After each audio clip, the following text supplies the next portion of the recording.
round of attention. How you doing?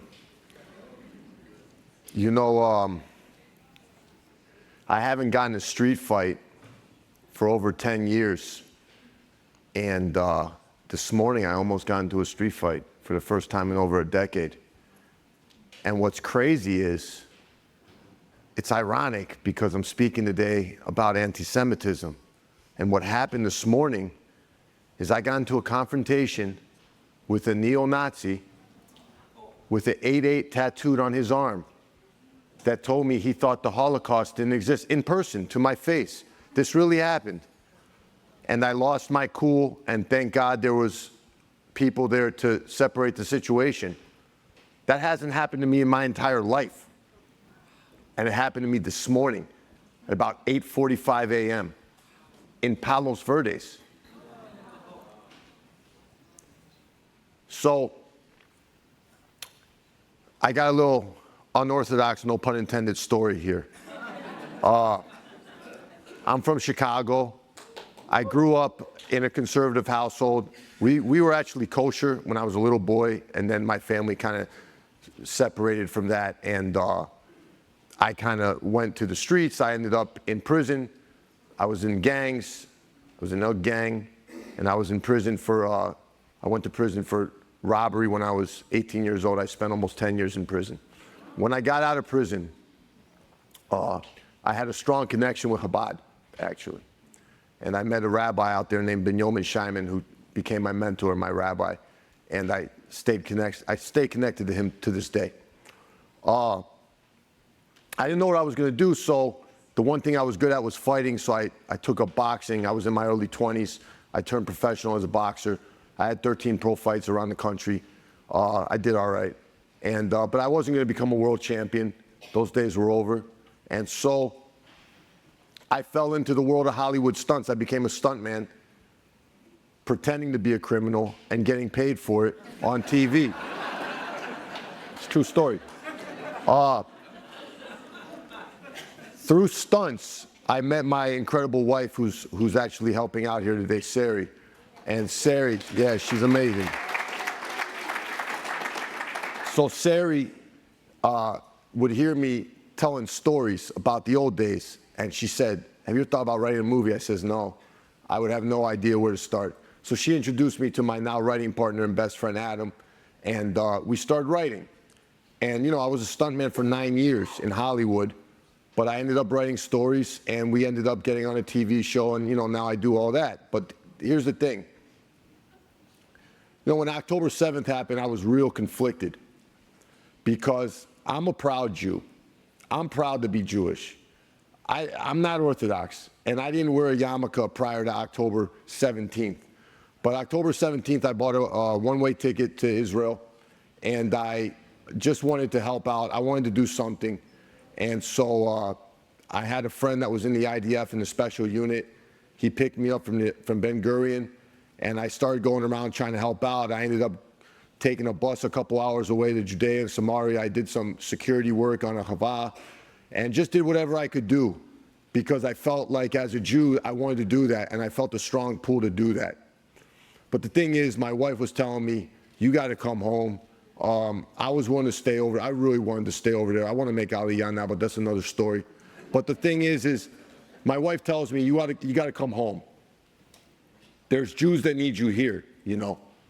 And so I came home, and here it is. I'm a writer now, right? That's what I do. So what can I do that's actionable to help, right? I'm not even a high-level writer. I'm not a showrunner, you know. I'm just a mid-level writer on TV shows who has a little bit of a past.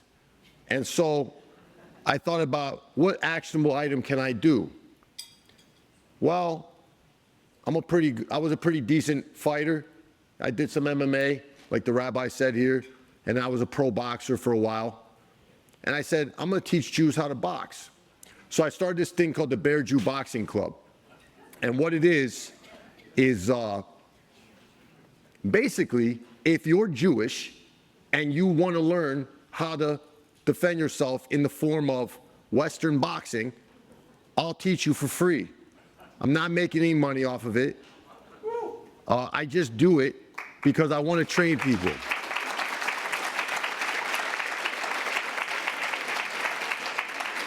I want to tell you something else too, because the rabbi came up with that great quote that he had. Well, you didn't come up with it, but you had a great quote. And my rabbi gave me a great quote too to say today. My rabbi, Mendel Mintz. And he said, tell those people that people respect Jews who respect themselves. That's what he told me, okay? That's what he told me. I'm not a victim.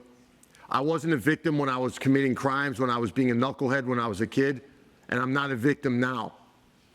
And I refuse to be a victim, right? And the Bear Jew Boxing Club is just but a small little, a small little speck in the water that will hopefully ripple and do something. I don't think every Jew that comes into my gym when I'm training an hour a week, because that's all I got the gym for, is going to be the next, Benny Leonard or Rocky Marciano. I don't think that's going to happen. But the confidence it's going to instill in people to be able to defend themselves, and some of them might go on to do something like that. But it's not the point. It's just so that you have something.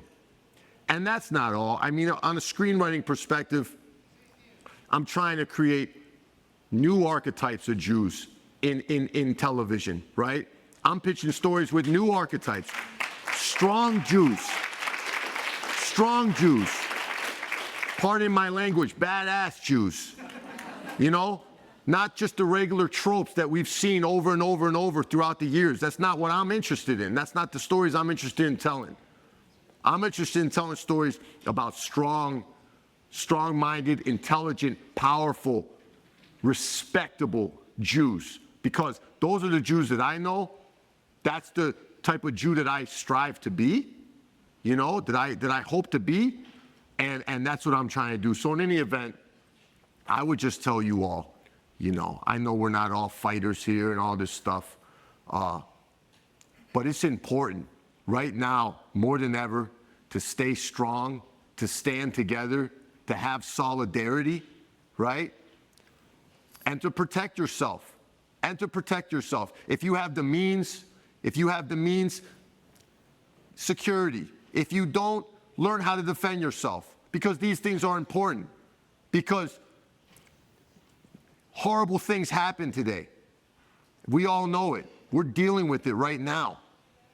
When I was younger, when I was in prison, I'll tell you one more thing. I got beaten up real bad by correctional officers. 2005, Stateville Correctional Center. I was on the cover of the Chicago Jewish News.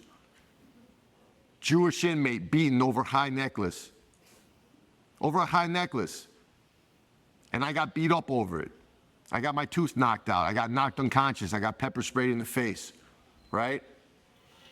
This is reality. I've dealt with, some people say, oh, anti-Semitism isn't really that big of a deal anymore. Yes, it is. I had a guy look me in the face this morning and tell me the Holocaust didn't exist. It exists. It happened. And anti-Semitism is happening, and we all know this, so I'm not gonna just beat the same old drum, but I would just tell you that I'm proud to be here. I'm happy to speak to all of you. I'm proud of the little bit of work that I'm trying to do. If any of you want to know how to throw a wicked right hand, you could always come to the gym, and I'll be happy to teach you. And I would just say, stay strong, have each other's back, and don't be afraid. And people respect a Jew that respects themselves. That's it. Thank you.